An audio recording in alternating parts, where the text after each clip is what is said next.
불편함이 주는 유익, 이 편안함의 위험성과 불편함이 주는 유익에 대해서 함께 나누려고 하는데, 마태복음 7장 13절에서 14절 조금만 좀 소리 높여주세요. 마태복음 7장 13절에서 14절 자, 우리 영상 나왔으니까 보겠습니다. 좁은 문으로 들어가라. 멸망으로 인도하는 문은 크고 그 길이 넓어 그리로 들어가는 자가 많고, 생명으로 인도하는 문은 좁고 길이 협착하여 찾는 자가 적음이라. 자, 좁은 문으로 들어가라는 이야기는 제가 많이 이야기를 했는데, 좀 다른 각도에서 이 편리함의 삶을 추구하는 게 얼마나 위험한 건지, 불편함이 어떻게 영적으로 유익을 주는지를 오늘 함께 나누려고 하니까 잘 들어보세요.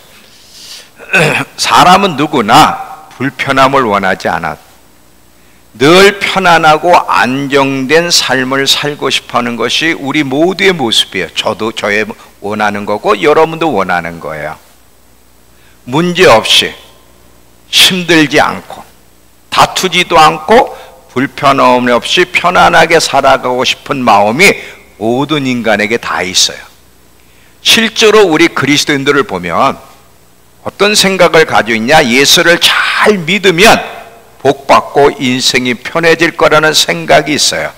그런데 현실은 그 반대일 경우가 굉장히 많죠.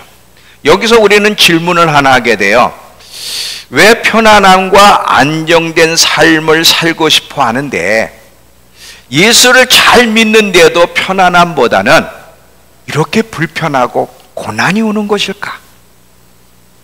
나는 원하지 않는데, 그럼 예수 잘 믿어도 고난이 오면 예수 잘 믿을 이유가 있을까? 이제 이런 질문들을, 다양한 의문들을 우리가 품게 되는데, 잘 들어보세요. 그렇게 불편함과 고난을 주시는 이유는 하나님이 우리를 사랑하기 때문이에요. 그게 사랑의 표현이라는 걸 여러분 이해하세요? 자, 그걸 제가 이제 이해시킬 거예요. 잘 들어보세요. 우리를 향한 더 큰 목적이 있기 때문에 이 편안함의 위험성을 하나님은 너무 잘 알고 있기 때문에 하나님이 우리의 인생에 불편함과 고난을 허락하신다는 거예요. 자, 우리는 육신적으로 편안함과 안정을 인생의 중심에 두고 살고 싶어 하지만 하나님은 그거보다 더 우리 안에서 뭐를 이루고 싶어 하냐면 우리 안에 그리스도의 형상을 이루고 싶어 하신다는 걸 잊지 마세요. 하나님이 우리를 창조하시고 구원하신 것은 그리스도의 형상을 이루고 한 걸음 더 나아가서 그리스도와 함께 신부로 하나님이 창조한 세계를 통치하는 것, 그리스도의 신부로 준비시키기 위해서 하나님이 우리를 부르셨다는 사실을 잊어버리면 안 돼요. 자, 우리 한번 로마서 8장 29절을 보시면 하나님이 우리를 부르신 이유가 뭔가? 로마서 8장 29절. 하나님이 미리 아신 자들을 또한 그 아들의 형상을 본받게 하기 위하여 미리 정하셨으니 이는 그로 많은 형제 중에 맏아들이 되게 하려 하심이라. 자, 독생자인 예수님을 맏아들 되게 하시고 예수님과 같은 모습을 가진 아들들을 낳게 해서 한 걸음 더 나아가 예수님의 정결한 신부들로 만들어서 하나님이 창조한 세계를 함께 다스리도록 하기 위해서 하나님이 우리를 창조하셨고 구원하신 거지 편안하고 안락하게 살기 위해서 우리를 창조한 것이 아니에요.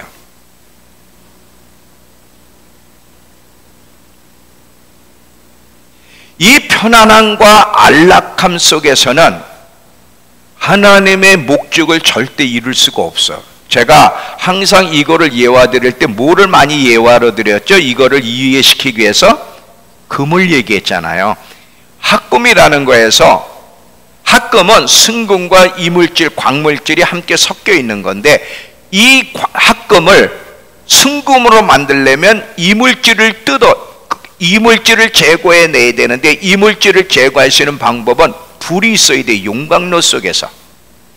용광로 속에 많이 들어갈수록 이물질이 많이 제거돼서 14K, 24K, 90% 이상의 순금이 나오는 거예요. 어쩔 수가 방법이 없어요. 우리도 똑같아.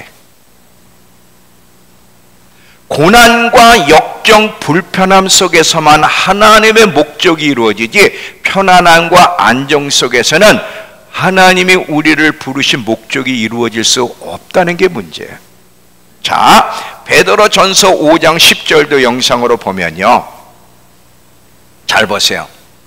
모든 은혜의 하나님 곧 그리스도 안에서 너희를 부르사 자기의 영원한 영광에 들어가게 하신 이가 잠깐 고난을 당한 너희를 친히 온전하게 하시고 굳건하게 하시고 강하게 하시고 터를 경고케, 우리를 온전히 굳건하고 강하고 경고케 하기 위해서 뭐가 먼저 있어야 돼? 고난이 있어야 된다는 거예요. 방법이 없는 거예요. 그래서 하나님은 이 하나님의 목적을 위해서 우리의 소원대로 살아가지 못하도록, 우리는 편안함과 안정 속에 살고 싶어 하지만 이 하나님의 목적 때문에 우리의 소원대로 살고자 하는 것을 종종 막으시고 우리의 삶을 뒤흔드시고 깨트리시고 우리의 환경들의 불편함을 허락하는 거예요. 여러분, 여러분이 선택을 하셔야 돼. 이 땅의 짧은 인생 그냥 편안하고 안정 속에서 멋대로 살다가 영원한 세계를 불행하게 만날 거냐? 짧은 인생이지만 불편하고 고난이 오지만 여기서 정결하게 만들어져서 준비돼서 영원한 세계를 영광 가운데 살아갈 것이냐? 둘 중에 하나예요.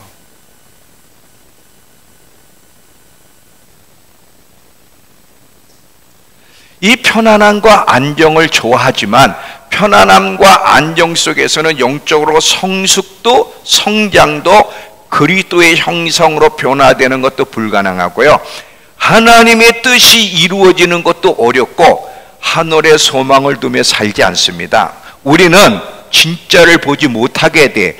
편안함 속에서는 진짜는 영원한 세계인데 편안하고 안락함 속에서는 땅에 마음을 두지 진짜를 보지 않고 살아가게 되는 거예요. 사람은 언제 진짜를 봐? 불편하고 고난 속에서 진짜를 보게 되는 거죠. 이 마지막 때를 준비한, 이제 마지막 때가 굉장히 가까이 오고 있는데 마지막 때를 준비하는 일, 예수님의 재림을 잘 준비하는 일, 신부로 잘 준비하는 일에는 편안함과 안정 속에는 불가능하고 불편함과 고난 속에서만 그 일이 이루어진다는 거예요. 여기까지 이해가 되셨죠? 자, 이 그리스도인들 안에도 두 종류의 사람이 있어요. 육의 사람과 영의 사람. 요거는 이제 제가 수요일 날 다시 조금 더 구체적으로 할 건데, 육의 사람은, 예수를 믿어도 육의 사람은 뭐를 늘 소원하며 살아가냐면 이 세상에서 육신적으로 편안하고 안락하고 육신적으로 성공을 원하며 그것을 위해 살아가요. 예수를 믿어도 육의 사람들은. 근데 영의 사람들은요, 육신적으로 편안함 안락함보다 영혼이 잘 돼서 주님의 심판대를 잘 준비하고 영혼을 잘 준비하는 일을 위해 살아갑니다. 비록 그렇게 할 때 육신이 불편해도 그걸 감수할 줄 알죠. 여러분, 이 영과 육은 반대 성질을 가지고 있어서 같이 갈 수가 없어요. 육신적인 편안함과 안락함을 쫓아가면 영적으로 문제가 생기고, 정말 영적으로 잘 되려면 이 육신이 불편한 건 어쩔 수가 없는 거예요. 그래서 여러분, 만약에 지금 여러분이 굉장히 육신적으로 불편함 속에 살고 있다면 낙심하지도 원망하지도 마시기 바랍니다. 그럼 평생 편안함은 안 되는가? 중간중간 편안함의 시간은 주시지만 지속적이면 안 돼요. 왜 그러는지를 잘 보세요. 이제 이 편안함이 가져다주는 위험성과 불편함이 주는 유익에 대해서 이제 구체적으로 좀 이야기할 테니까 잘 들어보시기 바랍니다. 왜 편안함이 위험한가? 첫 번째, 이 편안함을 추구하는 것이 우상숭배가 될 수 있기 때문에. 우상숭배. 여러분 우상숭배 얘기 많이 들었죠? 우리 그리스도인들도 세상 사람 못지않게 우상숭배하며 살아갈 수 있는데 무엇이 우상숭배예요? 하나님의 자리를 빼앗는 거야. 다시 말하면 잘 봐요. 사람이든 환경이든 물건이든 이 우상숭배하는 자들은 무엇을 위해 애쓰며 살아가냐면 자신의 성공, 특별히 목사는 목회의 성공이에요. 재물, 명예를 얻는 이런 것들을 삶의 중심에 두고 그것을 얻기 위해서 애쓰며 살아가게 되는데, 이렇게 되면요 그게 우상숭배가 될 수 있어요. 제1계명에 나 외에 다른 신을 내 옆에다 두지 말라는 거예요. 자, 잘 보세요. 우리가 이런 목회의 성공이나 자신의 성공, 재물이 풍성하고 명예를 얻는 이것을 삶의 중심에 두게 되면 이런 것에서 우리의 존재감, 든든함, 행복감, 만족감, 충족감을 누리려고 한다면, 하나님이 아닌 다른 것으로 누리려고 한다면 이게 우상숭배. 우리의 진정한 행복과 만족과 우리의 든든함과 우리의 감사해야 될 이유는 하나님 자신이어야 되는 거예요. 여기까지 이해가 되시죠? 자, 잘 들어보세요. 만약에 여러분 마음 깊은 곳에 이런 생각을 가지고 있다면 여러분 우상숭배하고 있는 거예요. 내가 저것만 있으면 내 삶이 행복하고 내 삶에 의미가 있을 텐데, 저것만 있으면, 그게 하나님이 아닌 다른 것이면 우상숭배하고 있는 거예요. 저것만 있으면 나도 가치 있는 사람이 될 수 있을 텐데, 저것만 있으면 안심이 되고 든든하고 만족할 수 있는데, 저것만 있으면 저것이 뭐예요? 하나님이세요? 아니면 다른 것이세요? 하나님이 아닌 다른 것이면 여러분 우상숭배자야. 항상 첫 번째는 하나님이 되어야 돼. 그분이 우리의 보화가 되어야 되고, 그분이 우리의 모든 것이 되어야 되고, 그분이 항상 선택의 첫 번째가 되어야 되고, 그분이 우리의 사랑의 대상이 되어야 되고, 그분이 행복과 만족과 든든함과 살아가는 이유가 되어야 되는 거예요. 하나님이 아닌 다른 것이라면 그 사람은 우상숭배하는 거예요. 이 편안함이 그래서 우상숭배가 되는 거예요. 얼마나 많은 사람의 편안함과 안정 속에, 그리고 이것을 위해서 열심히 달려가잖아요.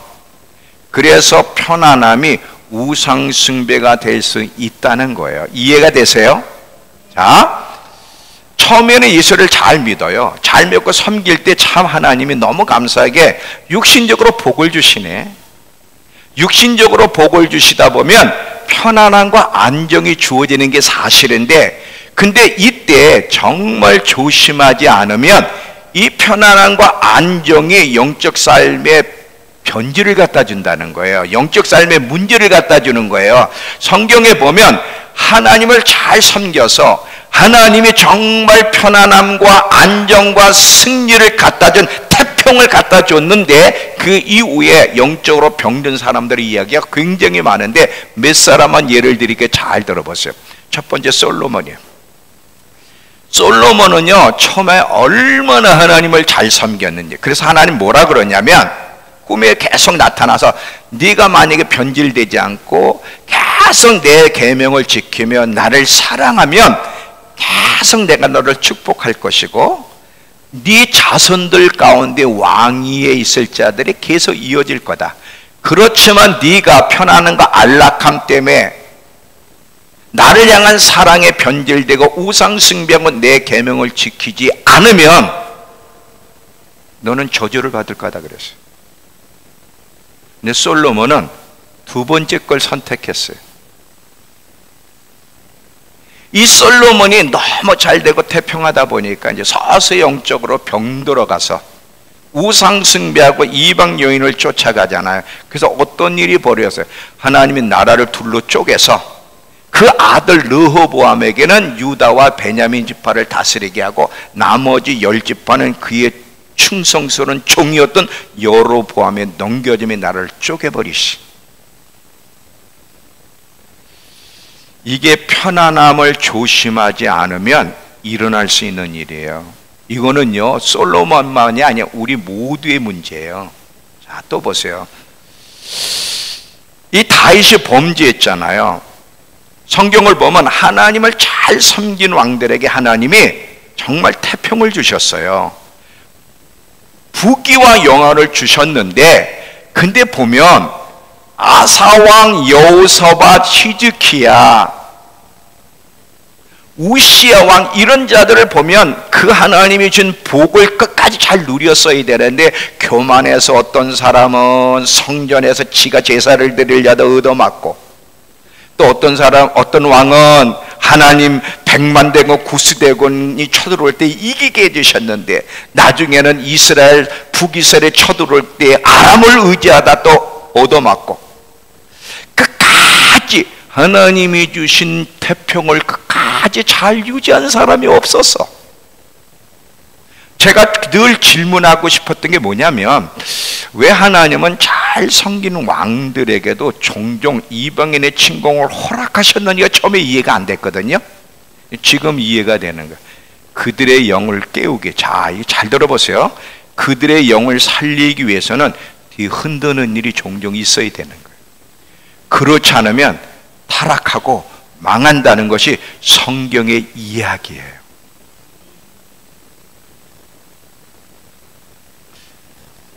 동의가 되세요? 이해가 되세요?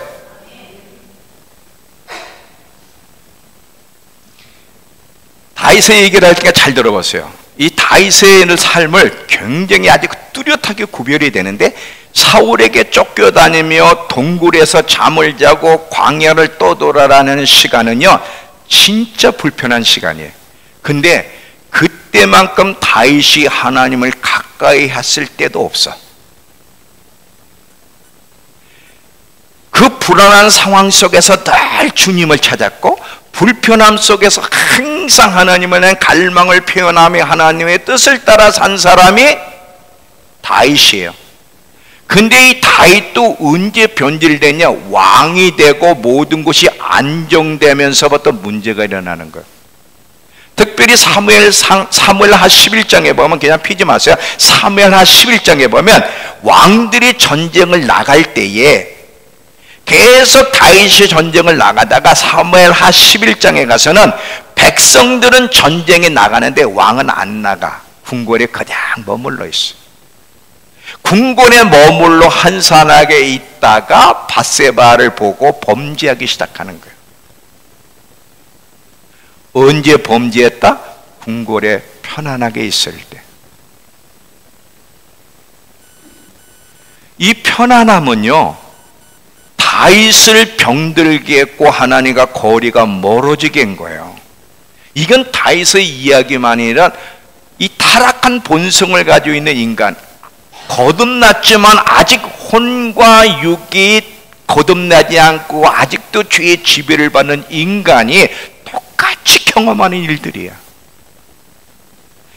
편안함은 참 좋은 것처럼 보이지만 이 영적 긴장을 풀어버리는 아주 위험한 상태가 될 수 있다. 하나님은 그래서 우리에게 평안은 약속하셨지만 평안은 약속하셨지만 편안함은 약속한 적이 없다. 내가 너에게 평강을 주노라. 평강은 약속하셨지만 편안함은 약속한 적이 없어요. 그럼 편안함이 죄냐? 아니에요. 하나님이 정말 잘 섬길 때 보면 이 복도 주셔서 편안한 시절도 허락하시는데, 이때 조심하지 않으면 이거 하나님이 주신 이 복이 오히려 우리에게 올무가 될 수 있다는 거예요.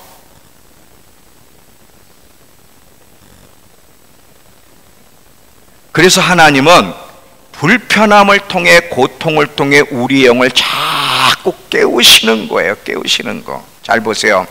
사람이 어려움에 닥치면 그리스도인은 본능적으로 기도의 자리로 나갑니다.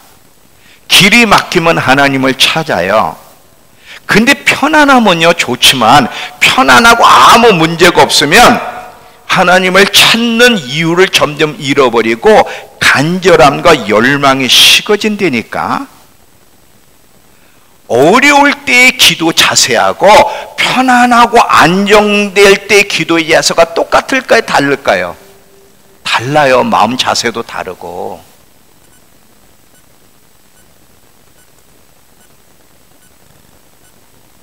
조금씩 조금씩 영혼이 잠들어가고 무뎌져가.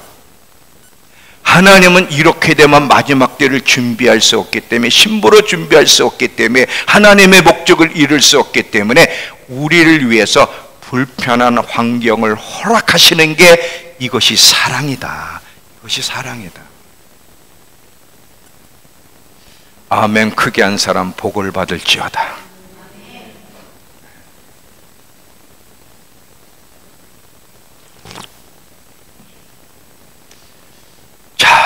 잊지 마세요. 편안함은 우리의 영혼을 병들게 한다면, 불편함은 우리의 영혼을 깨우는 자극제며 신앙을 지켜내는 요소가 된다는 거예요. 부족하지만 내가 지금 이런 상황 속에 지금까지 30년을 걸어왔기 때문에 지금 영적으로 살아있는 거예요, 여러분. 목회자도요, 언제 타락을 하고 언제부터 무너지느냐? 목회 성공을 할 때. 모으는 환경이 사람이 다 그렇잖아요. 세상 사람들도 돈 많이 벌고 어떤 위치에 올라가고 이러면 이제 이게 교만해지는 거거든. 이게 교회는 다닐 수 있어요. 그러나 그 초심의 마음, 첫사랑, 열정과 갈망은 점점 희미해지는 거거든. 사람은요 다 똑같고 안 됩니다. 나도 안 돼요. 감사하게 제가 처음에는 많이 불편함을, 너무 불평을 많이 했는데 이게 나를 살리고 여기까지 오도록 도와줬다는 거예요. 이 편안함은요 우리의 시선을 하나님이 아닌 우리 자신과 세상에 돌리게 돼요. 이 편안함이라는 것이. 설득이 되고 있는 것까 모르겠는데, 지금 눈동자들이 불편한 눈동자인데, 불편해도 들으세요. 이제 제 얘기를 할 거예요. 제 지금 이 상황을 잘 들어봐요. 우리 자신뿐 아니라 세상은 끊임없이 우리에게 무슨 말을 하냐면, 성공해야 돼. 그래야 편안할 수 있어. 더 안정된 길을 선택해. 더 즐겁게 살아야 돼. 이것이 세상이, 우리 자신이 원하는 거고 세상이 요구하는 건데, 근데 하나님은 그렇게 얘기하지 않습니다. 날마다 자기를 부인하고 세상의 안락을 피하고 이 세상을 본받지 말고 계속 좁은 문 좁은 길로 가라고 명령하셨지, 더 성공해라, 더 안정되라, 더 편안하게 살라고 말한 적이 없어요.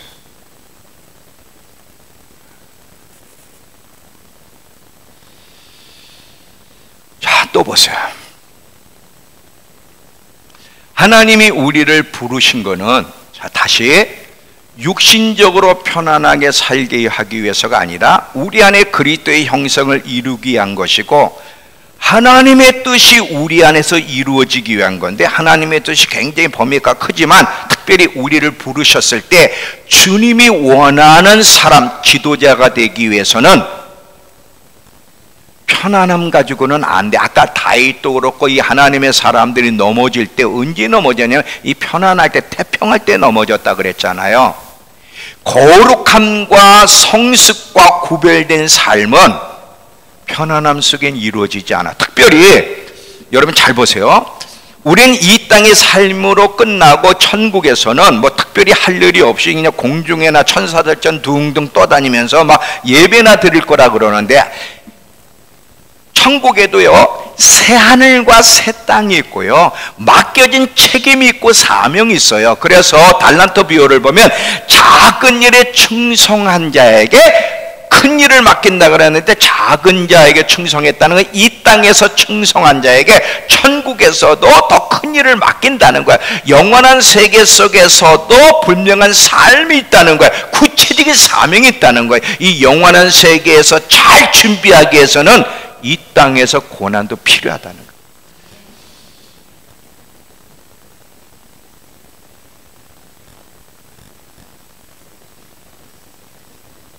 데이비드 윌커슨 목사님이라는 분은 평생 주님을 잘 섬긴 목사님이에요. 그 목사님에게 70이 넘었는데 자기는 편안하고 이제 인생이 다 이제 끝나니까 안락할 줄 알았는데 계속 고난이 오고 어려움이 오고 시험이 오더래.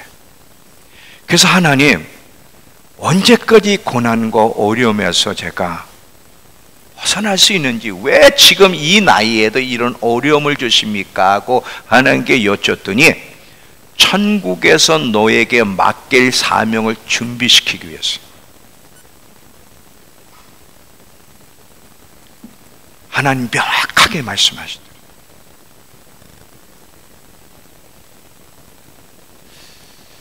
이 신앙의 길에 편안함을 중심에 두게 되면요, 신앙의 방향을 100% 잃어버립니다. 우리의 목적은 편안함이 우리 인생의 목적이지만 하나님이 우리를 부르신 목적은 더 크고 넓어요. 그 이상이에요. 하나님은 우리가 편하게 사는 것보다 하나님을 뜻을 쫓아 거룩하게 하나님의 부르심을 따라 살기를 원하고, 이 일에는 불편함과 깨어지는 과정과 고난이 필요하다는 거예요. 그 깨어지는 과정 중에 하나가 저처럼 이게 아픈 거야. 이게 질병에 걸리는 거. 깨어지는 과정은요, 관계가 깨어질 수도 있고요, 이 질병의 문제에도 이게 반드시 사탄만 주는 게 아니에요. 잘 들어봐요. 오늘 이 여러 가지 재정적인 환경이 어려운 게 깨어지는 과정인데 왜 이것이 필요한지를 여러분 아셔야 돼요. 예수 믿으면 모든 게 편안하고 어려움도 막아주시고, 이거 진리가 아닙니다. 이거는 절대 진리가 아니에요. 자, 이제 제가 예를 드릴게. 잘 들어보세요. 아브라함의 예를 들어볼게요. 아브라함의 예를 들어보면 하나님이 아브라함에게 큰 계획을 가지고 계셨어요. 믿음의 조상으로 세우고 아브라함을 통해서 이스라엘 민족을 낳아서 이스라엘 민족을 통해 예수님이 이 땅에 탄생하고 이스라엘 민족을 통해 예수님이 재림할 큰 구원의 계획을 가지고 계실 때 하나님이 아브라함을 향한 이 엄한 계획을 이루시는데 첫 번째로 하나님이 아브라함에게 하신 일이 뭐예요? 내 본토 친척 아비 집을 떠나 내가 내게 지시할 땅으로 가라야. 여러분, 아브라함은요 가난한 사람 백수가 아니었습니다. 아주 부자고 인정받는 사람이고 존경받는 사람이었던 그 집안의 자식이었다는 걸 기억해야 돼. 그런데 지금 하나님의 아브라함을 떠나라고 할 때는 그게 이제 영적의 축복의 시작이기도 하지만 얼마나 불편함의 시작일까. 익숙함에서 그 자리 가만히 있으면 그냥 편안하게 노후까지 죽을 때까지 편안하게 살 수 있는데 거기를 떠나라고 했을 때 얼마나 불편했겠느냐 이거죠. 하나님이 아브라함에게 첫 번째 요구한 것은 익숙함에서 떠나고 편리함에서 떠나서 불편한 여정 속에 그를 믿음의 사람으로 만들어 갔다는 거예요. 만약에 아브라함이 떠나면서도 계속 너무 불편해, 너무 불편해, 내가 그냥 떠나지 않고 그냥 그 자리에 있었다면 내가 정말 편안하게 그냥 잘 살 수 있었는데 하면서 돌아갈 생각을 했다라면 그건 돌아갔을 거예요. 시브리서 11장 가시면 시브리서 11장 15절부터 16절. 자, 그들이 이제 아브라함과 이삭, 야곱, 사라 다 포함되죠. 그들이 나온 바 본향을 생각하였더라면 돌아갈 기회가 있었다는 거예요. 불편하다, 난 편리함을 원해. 그러면 얼마나 돌아갈 수 있었어요. 근데 그들은 안 돌아갔다는 거예요. 그들이 이제는 더 나은 본향을 사모하니 곧 하늘에 있는 것이라. 잘 봐요. 지금 아브라함은 결정을 해. 유혹이 왔어. 너무너무 불편한 거예요 지금. 그렇다고 돌아가는 일을 누가 막느냐? 아니야. 자기가 선택할 수 있어. 나 너무 불편해. 편하고 싶어. 안정되고 싶어. 돌아가야지. 얼마나 돌아갈 기회가 있었다는 거예요. 계속 지금 가면 어디로 가야 될지 앞에 지도도 안 보이는 거야. 그냥 무조건 음성만 듣고 떠나고 앞으로 어떤 일이 일어날지 몰라. 하나님의 말씀을 따라가면 불편해. 옛 고향으로 돌아가면 편리해. 어떤 걸 선택하느냐 이거지. 여러분이 이런 기로에 설 때 어떤 걸 선택하고 싶으세요? 뭐 무르나 많아죠. 반드시 거의 다 돌아갑니다. 안 돌아간다는 건 거짓말이에요. 아브라함은 안 돌아갔어요.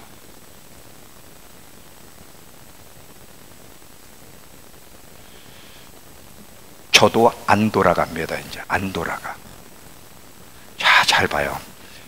근데 아브라함만 그런 게 아니에요. 모세도 그랬어요. 그러면 여러분 복 받는 게, 편안한 게 죄냐? 아니에요. 건강한 게 죄냐? 아니에요. 근데 조심하세요. 어떤 분이 나한테요, 목사님 두려운 게 하나 있어요 그러더라고. 뭐냐 그랬더니, 너무 지금 자기 집안이 잘 되고 있는데 아무 문제가 없고 자식들도 예수 잘 믿고 너무 좋은데 갑자기 어느 날부터 이래도 되나? 이래도 되는 건가? 뭔가 위험 신화가 오더래. 맞다 그랬어요. 내가 조심해라, 조심해라.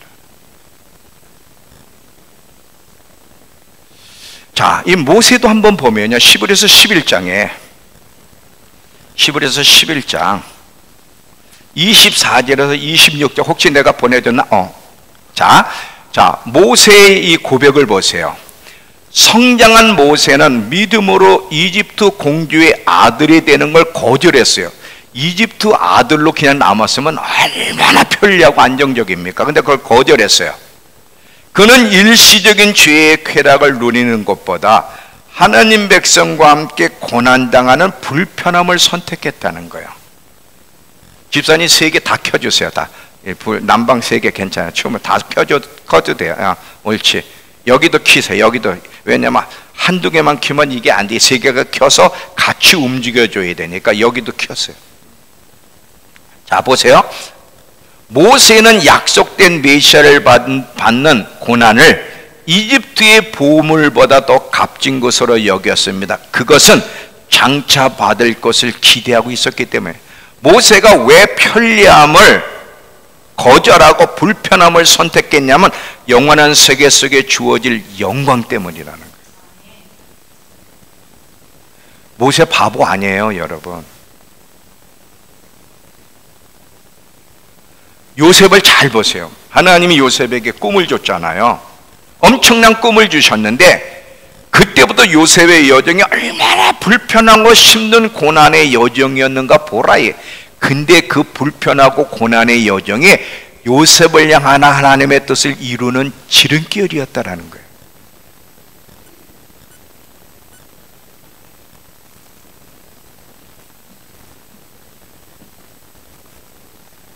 오르바 룻 알지요? 나오미의 며느리 모압의 2 여인 오르바와 룻이 있어요. 자, 이제 이 오르바가 기근의 때에 그 가족이 기근을 면하기 위해서 모압 지방에 왔어. 10년 동안 있는 동안 자식도 죽고 남편도 다 죽었어요. 이제 이스라엘 땅에 하나님이 찾아오셔 회복시켜 주셨다는 소리를 듣고 돌아가려고 했더니 오르바 룻이 저도 어머니 따라서 하나님을 섬기겠습니다라고 따라갑니다. 이때 나오미가 너희 고향으로 돌아가라. 내가 지금 다시 뭐 자식을 낳아서 니네 남편을 만들어줄 수 있니? 나는 하나님의 친여자야. 고난이 있는 여자야. 나 따라가면 니네가 고달퍼져. 니네 조국으로 돌아가서 너희들 젊으니까 다시 시집가고 재밌게 편안하게 살아라. 처음에는 아니에요, 어머니. 아니에요. 어머님이 모시는 하나님을 나도 모시고 살겠습니다. 근데 계속 돌아가라 그랬더니 이제 오르바가 유혹이 왔어. 너무 불편하거든, 지금 어머니를 쫓아가면. 근데 미모도 있고 젊어. 세상으로 돌아가고 조국으로 돌아가면 정말 재밌게 편리하고 안정적으로 살 수 있는데 이 갈등 가운데서 결국은 떠나기로 결정을 합니다. 룻이라는 여인은 끝까지 아니에요. 어머니 다시 그런 소리 하지 마세요. 어머님을 모시고 어머니 하나님이 나의 하나님이고 나는 그 하나님의 날개 아래 거하기를 원합니다. 끝까지 따라갔다고 해서 하나님이 잘해주셨어요. 이삭 쫓기를 한동안 계속해. 얼마나 불편한지. 근데 이 여인은 불편하지만 불편함을 느끼기보다 하나님 백성이 있다는 즐거움이 더 큰 거예요. 지금 이게 계속. 그 룻이란 여인은 예수님을 탄생시키는 그 예수님의 족보 아래 들어갔고, 성경에 영원히 룻이란 여인은 기념되지만 오르바의 이름은 그걸로 끝나고 없어요. 없어.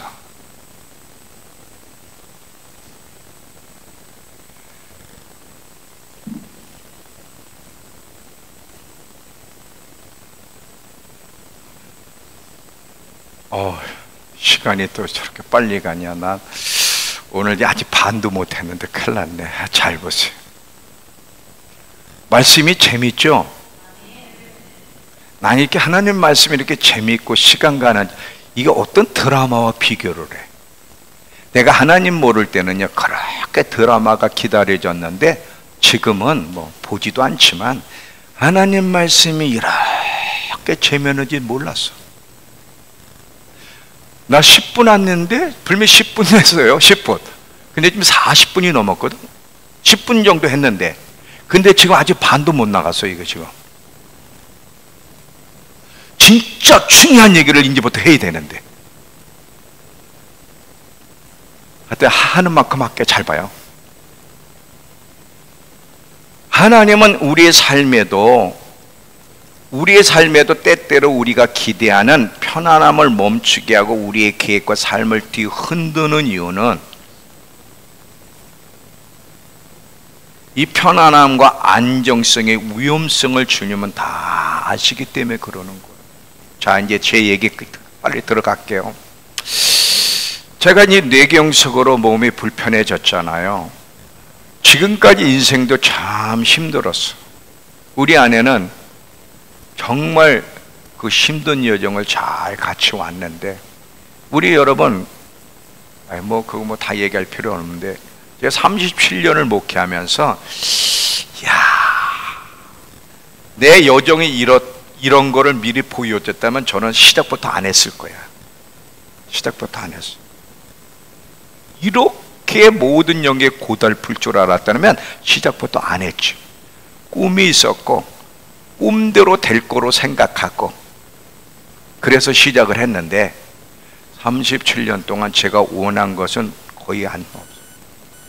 참 불편함의 연속인데 또 불편함이 왔네. 잘 봐요. 지금 여러분, 제가 이제 뇌경색으로 이쪽이 다 지금 불편하잖아요. 저도 치유되길 원하고 기대하고 있고 불편함 원하지 않아요. 저도 사람이기 때문에 편안함을 원하는데, 근데요 진짜 얘기해 줄게요. 저는 지금 불편하지 않아. 불편한데 여러분, 지금 양말을 신고 이제 오늘 윤미한테 이거 사다 달래. 발 시려워서 이걸 이제 이 털을 사다 달라 그랬는데 시리고 저리고 차갑고 묵직하고, 이게 불편함에 말로 할 수가 없어. 제가 여러분께 표현을 안 해서 그렇지. 저도 치유되길 원하고 저도 편안함은 걸 왜 그걸 원하지 않습니까? 저 원해요. 근데 저 지금요 불편한 거를 너무 즐기고 있고 행복해하고 있고 감사하고 있어요. 왠지 아세요? 잘 봐요. 이 일로요, 제가 지금 하나님의 말씀을 훈련하고 있잖아요. 지금 말에 대해서, 생각에 대해서. 그리고 이번 금요일 날은 말씀으로 성벽을 쌓는 게 얼마나 중요한지를 얘기했잖아요. 제가 너무 구체적으로 훈련하고 있고요. 그리고 이것 때문에 저를 돌아보고 점검함으로 내 영혼이 깨어날 수 있는 기회가 됐기 때문에 너무 행복해. 사탄이 줬는데, 잘 봐요. 이 질병은 사탄이 줬는데 사탄이 줬다고 사탄 그러지 않습니다. 사탄에게 초점을 맞추기보다 하나님을 향해 원망하기보다 사탄의 공격을 저는 지금 유익으로 사용하고 있어요. 욥을 보면 여러분, 사탄이 욥을 공격했잖아요. 그래서 집안에 쑥대밭이 됐죠. 성경에 욥이 사탄이 내 인생을 망쳐서, 그런 말이 있습니까? 없습니까? 없어요. 없어요. 오히려 그 과정을 통해 욥은 하나님이 누구신지를 깨닫고 자신 안에 얼마나 연약함과 허물, 교정이 필요한지를 아는 성숙하고 정결한 과정이었다는 거예요.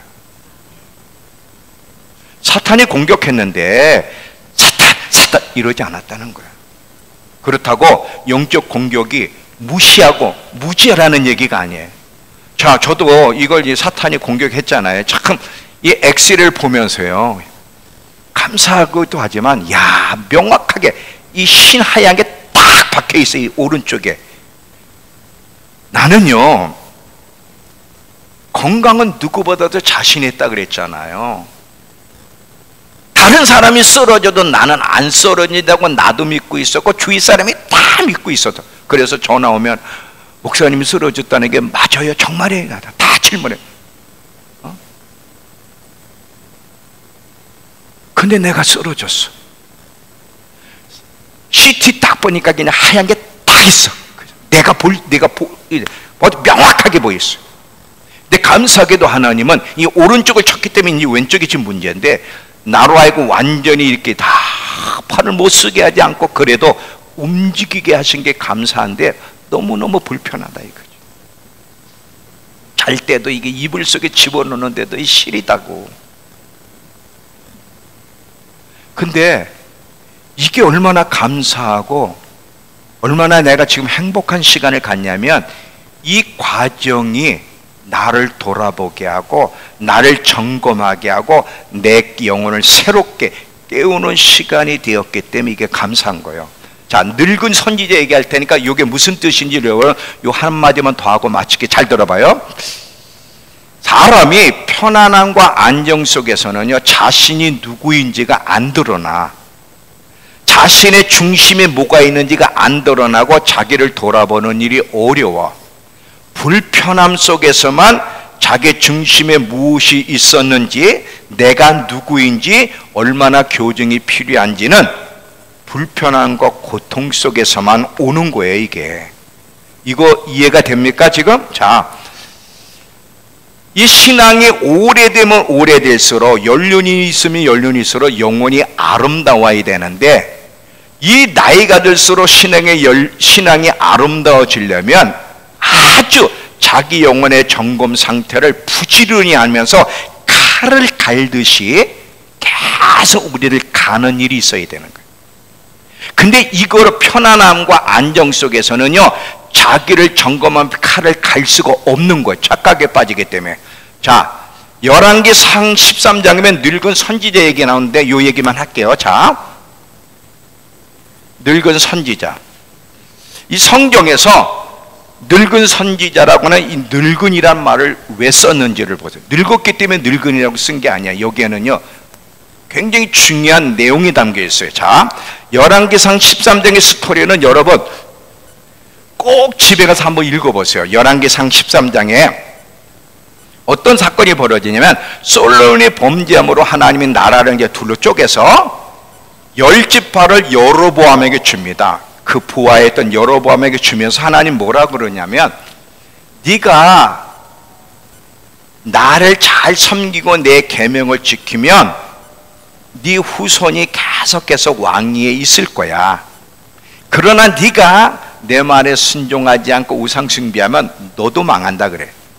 그러면요, 그 알아들었어야 되는데 여로보암이 그 말을 듣고도 한 수 더 뜨는 거예요.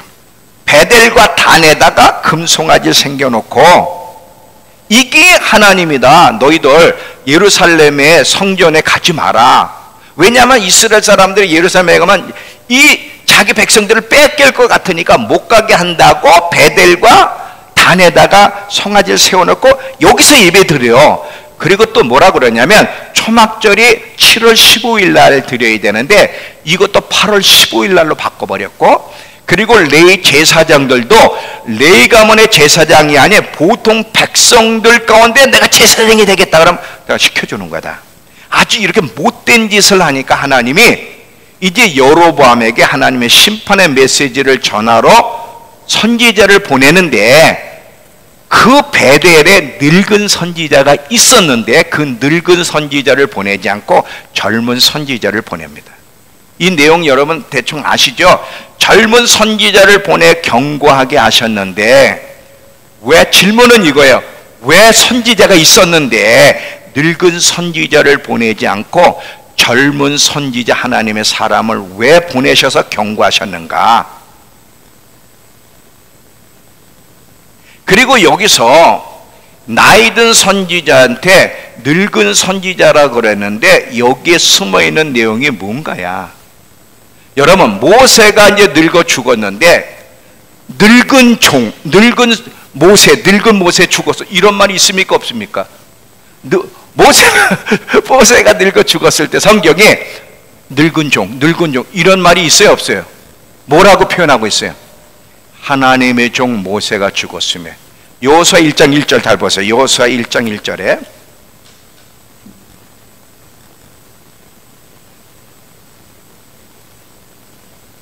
여호수아서 1장 1절에 320페이지 구야.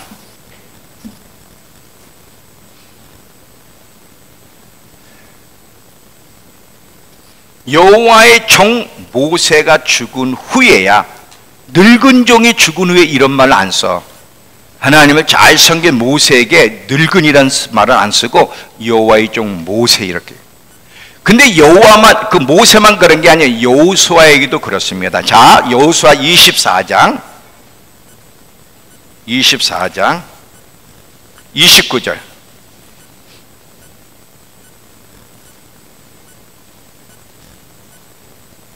이 일 후에 여호와의 종 눈의 아들 여호수아가 110세에 죽음에, 여기서도 늙은 종 여호수아가 죽음에라고 안 그래. 여호와의 종이라 그래. 여호와의 종. 그러면 하나님의 그 신실한 사람들이 죽었을 때도 늙은 그걸 안 쓰는데, 근데 여기서는 왜 늙은 선지자란 말을 썼을까? 무슨 뜻일까? 여기서 지금 말하는 늙은이라는 말은 나이 드신 분 용서하세요. 예. 늙은이라고 말할 때는 경력이 풍부하고 완숙한 늙음을 얘기하는 게 아니라 하나님 앞에 쓸모가 없어 버려진 상태의 늙음, 영적으로 도태된 자의 늙음을 얘기하는 거예요. 이해가 되시죠? 자기를 점검하지 않으면 이렇게 늙어갈 수 있어요.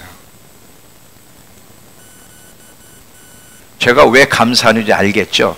저 이렇게 늙어가지 않게 하시려고 하나님. 잘 들어봐요.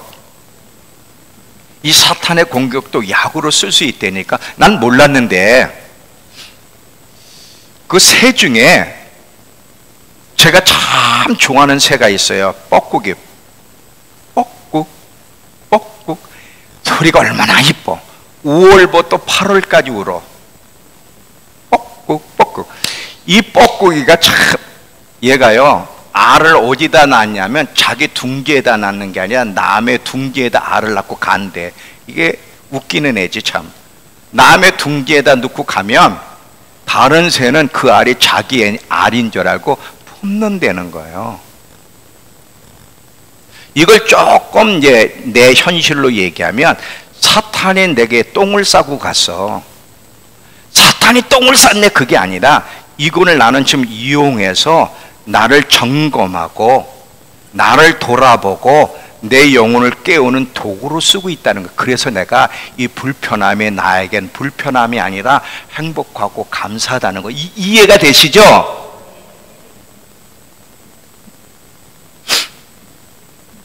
하나님이 나한테도 내가 죽어갈 때 늙은 종 최복령이 이러면 어떡할까? 이런 소리를 듣는다면 어떡하나? 하나님의 종, 제가 딱 주님 앞에 듣고 싶은 게 신실한 종이란 소리야. 최복령이란 이름도 말고 신실한 내 아들, 신실한 내 종아. 아이업에 갔더니 예언 사역 한 번도 저를 만난 적이 없는 그 미국 분이요, 저를 위해서 예언해 주고 싶다고 하나님 감동 주는 게 있다, 일어나라 그럴 때 첫 마디가 뭔지 아세요? 신실한 내 아들, 신실한 나의 종. 이래가지고 MIT가 다 울었네. 왜? 내가 항상 그 소원을 얘기했거든. 신실한 내 종. 나는 그 소리를 듣고 싶었는데 그 얘기를 하는 거예요.